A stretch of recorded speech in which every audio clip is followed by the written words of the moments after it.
19 September 2019 रोजी दुपारी 2:30 ते 3 वाजेच्या सुमारास बीड शहरातील सय्यद साजेद अली या शिक्षकाची गुज्जर खान गँग कडून भर रस्त्यात हत्या करण्यात आली होती। या प्रकरणातील 18 पैकी 12 दोषींना अखेर काल 13 डिसेंबर रोजी न्यायालयाने जन्मठेप व प्रत्येकी 1 लाख रुपये दंडाची शिक्षा सुनावली, तर उर्वरित दोघांपैकी एकाला 6 महिने तर एकाला 5 वर्षे कारावासाची शिक्षा सुनावली। अतिरिक्त जिल्हा व सत्र न्यायाधीश 1 बीड तथा विशेष मोक्का न्यायमूर्ती SR पाटील यांनी हा निकाल दिला। निकाल सुनावताना मृत साजेद अली यांचे भाऊ व प्रकरणातील तक्रारदार जावेद अली हे न्यायालयात उपस्थित होते। निकालानंतर त्यांच्या डोळ्यात अश्रू आले। माझ्या भावाला अखेर न्याय मिळाला अशी भावना त्यांनी व्यक्त केली। बीड शहरातील बहुचर्चित शिक्षक साजेद अली खून प्रकरण नेमकं काय होतं, या प्रकरणाची सुनावणी कशी झाली, याचाच हा घेतलेला सविस्तर आढावा। नमस्कार, मी यशस्वी मुळे, तुम्ही बघत आहात महाराष्ट्र भूमी। बीड शहरातील सैनिकी विद्यालयात साजेद अली हे शिक्षक म्हणून कार्यरत होते। 2013 साली गुज्जर खान गँगने त्यांच्याकडे खंडणीची मागणी केली। साजेद अली यांनी खंडणी देण्यास नकार दिल्याने संबंधित गँग कडून त्यांच्यावर हल्ला झाला होता, ज्यात त्यांचे पाय तोडण्यात आले होते। या प्रकरणी शिवाजीनगर पोलीस ठाण्यात गुन्हा देखील दाखल झाला होता। न्यायालयात दाखल केलेली केस मागे का घेत नाहीस म्हणून 2013 पासून गुन्हा मागे घेण्यासाठी आरोपी दबाव टाकत होते। शेवटी 19 सप्टेंबर 2019 रोजी दुपारी भर रस्त्यात साजेद अली यांच्यावर वार करून गुज्जर खान गँग कडून निर्घृण हत्या करण्यात आली। त्यानंतर या प्रकरणातील 18 आरोपींविरुद्ध शिवाजीनगर पोलीस ठाण्यात गुन्हा नोंद झाला। त्यापैकी 17 आरोपींना तेव्हा अटक झाली होती, तर 1 आरोपी फरार आहे। यातील 6 जण जामिनावर बाहेर होते, तर 11 जण कारागृहात होते। दरम्यान गुज्जर खान हा परळी मार्गे हैदराबादला गेला होता। तिथून तो दिल्ली व अजमेरला गेला, नंतर माउंट अबू आणि कच्छला देखील गेला होता। तिथून त्याचा पाकिस्तानात जाण्याचा विचार होता, मात्र त्याची लिंक लागली नाही, त्यामुळे तो परत पुण्यात आला। तिथून पोलीस मागावर असल्याने व पैसे संपल्यानंतर तो बीडला आला आणि तिथेच त्याला पोलिसांनी बेड्या ठोकल्या होत्या। या प्रकरणात न्यायालयाने 14 जणांना दोषी ठरवलं, तर 3 जणांना निर्दोष सोडलं। सरकारी पक्षाचे 44 तर बचाव पक्षातर्फे 5 साक्षीदार तपासण्यात आले। 3 प्रत्यक्षदर्शींची साक्ष, प्रयोगशाळेचा अहवाल आणि पुराव्यांच्या आधारे न्यायमूर्ती SR पाटील यांनी हा निकाल दिला असून सरकारी पक्षातर्फे सहाय्यक सरकारी वकील अजय तांदळे यांनी युक्तिवाद केला होता। गुज्जर गँग कडून या प्रकरणातील साक्षीदारांना धमकी दिली जात होती, त्यामुळे साक्षीच्या दिवशी दिवसभर त्या साक्षीदाराला पोलीस संरक्षण दिले होते।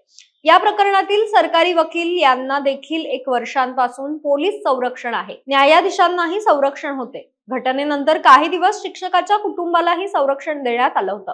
तर सुनावणी दरम्यान मृताचे भाऊ बहीण यांनाही गँग कडून धमक्या मिळाल्या, तरीही कुटुंब न खचता खंबीर राहिलं। साजेद अली यांच्या हत्येचा कट शहरातील ईदगाह मैदानावर बसून आरोपींनी रचला होता। गुज्जर खान गँग कडून करण्यात आलेल्या या खुनाचा एक साक्षीदार होता, त्याची साक्ष या प्रकरणात महत्त्वाची ठरली।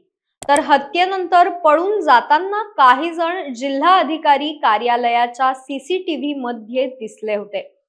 14 दोषींपैकी जन्मठेप सुनावलेल्या 12 आरोपींची नावे काय आहेत ते बघूयात। गुज्जर खान, शेख बब्बर, युसुफ नासेर, आमिर शेख, उबेद सय्यद, शहबाज शेख, मुजीब खान, इम्रान शेख, मजहर खान, सरफराज शेख, बब्बर गुल मोहम्मद शेख आणि आवेद काझी या 12 आरोपींना जन्मठेप आणि प्रत्येकी 1 लाख रुपये अशी दंडाची शिक्षा सुनावली आहे। तर बब्बर खान पठाण याला 5 वर्षे कारावास आणि 5 लाख रुपये दंड आणि शेख वसीम याला 6 महिने शिक्षा आणि 500 रुपये दंड ठोठावला। 3 जणांची निर्दोष मुक्तता केली, तर इम्रान पठाण उर्फ चड्डा हा अजूनही फरार आहे। त्याचा पोलीस यंत्रणेमार्फत तपास चालू आहे। आतापर्यंत हा सर्वात मोठा निकाल असून एकाच वेळी 14 आरोपी दोषी आणि त्यातही 12 जणांना जन्मठेप होण्याची पहिलीच ऐतिहासिक वेळ आहे। खुनासह मोक्का व इतर कलमान्वये ही शिक्षा सुनावली असल्याचं सहाय्यक सरकारी वकील ॲडव्होकेट अजय तांदळे यांनी सांगितलं। त्यांना जिल्हा सरकारी वकील ॲडव्होकेट अजय राख यांनी मार्गदर्शन व सर्व सहाय्यक सरकारी वकील यांचे सहकार्य लाभले। कोणत्या कलमान्वये आरोपींना शिक्षा झाली ते बघूयात।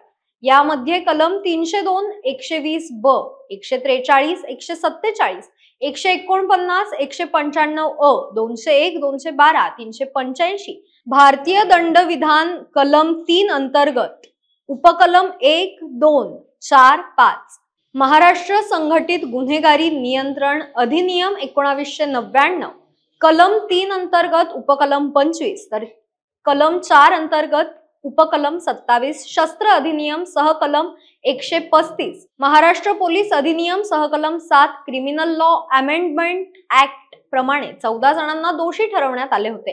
या प्रकरणात तत्कालीन पोलीस निरीक्षक शिवलाल पुरभे यांनी तपास करून न्यायालयात दोषारोप पत्र दाखल केले होते। पैरवी अधिकारी म्हणून उपनिरीक्षक B Jaybhaye, B Shinde, S Tarte, GM Parjane, ND Bhosale, SP Waghmare यांनी काम बघितलं। खंडणी न दिल्यामुळे एका निष्पाप शिक्षकाची हत्या झाल्याने तेव्हा महाराष्ट्रभर खळबळ उडाली होती। अखेर बीड मधील कुख्यात गुज्जर खान गँगसह 12 आरोपींना जन्मठेप झालीच। उशिरा का होईना न्याय मिळाल्याने मृत साजेद अली कुटुंब समाधान व्यक्त करत आहे। त्यांच्या पश्चात आई, 2 भाऊ, 1 बहीण, पत्नी व 2 मुले असा परिवार आहे। आता यावर तुमची प्रतिक्रिया काय ते आम्हाला कमेंट्सच्या माध्यमातून नक्की कळवा। धन्यवाद।